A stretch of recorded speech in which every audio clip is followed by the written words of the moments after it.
Hola, en este video vamos a hablar sobre la tensión superficial que representamos con una letra sigma. La tensión superficial es una propiedad de los fluidos que permite la formación de fuerzas en la superficie, permitiendo que ésta se comporte como una membrana. Es posible observar la tensión superficial entre un fluido en estado líquido y un fluido en estado gaseoso, o también entre dos fluidos inmiscibles, es decir, dos fluidos que no se pueden disolver. Sus dimensiones primarias son fuerzas sobre longitud.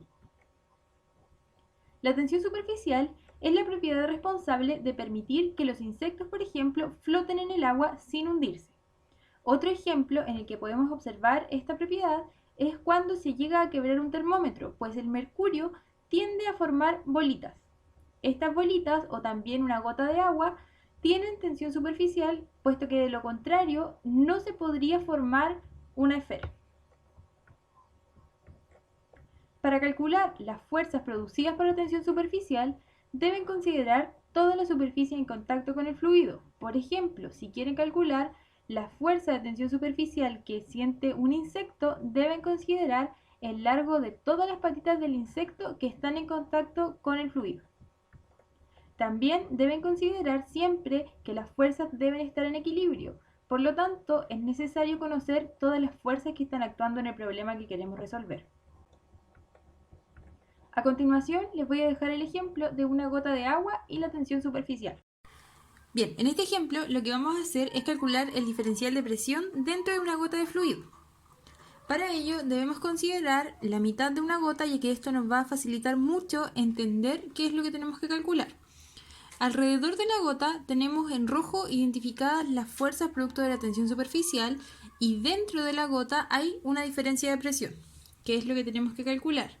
Como les mencioné en la parte anterior del video, tenemos siempre que considerar el equilibrio de fuerzas, y en este caso tenemos una fuerza de presión actuando y una fuerza asociada a la tensión superficial.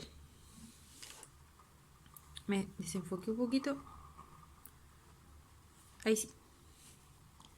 Ahora, las fuerzas de presión siempre se calcularán como presión por área. En este caso, nuestra presión es en realidad un diferencial de presión, un delta de presión, y el área es el área correspondiente a la mitad de la gota, es decir, pi por el radio al cuadrado. La fuerza de tensión superficial será toda la longitud, es decir, el perímetro de este círculo, por la tensión superficial. Por lo tanto, tendremos 2pi por r por sigma. Para que la gota tenga forma de gota, es decir, no explote, estas dos fuerzas deben estar en equilibrio.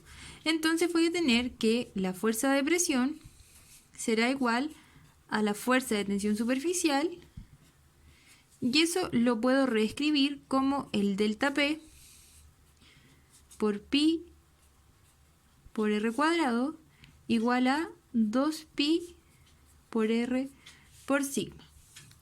Lo que me interesa a mí encontrar es este valor de acá, así que lo que puedo hacer a continuación es despejar ese valor y voy a llegar a la siguiente expresión.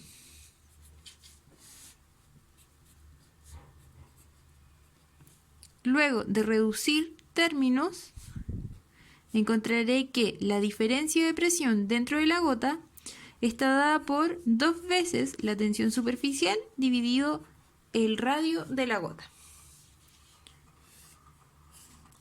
Este es un ejemplo entonces de cómo utilizamos la tensión superficial.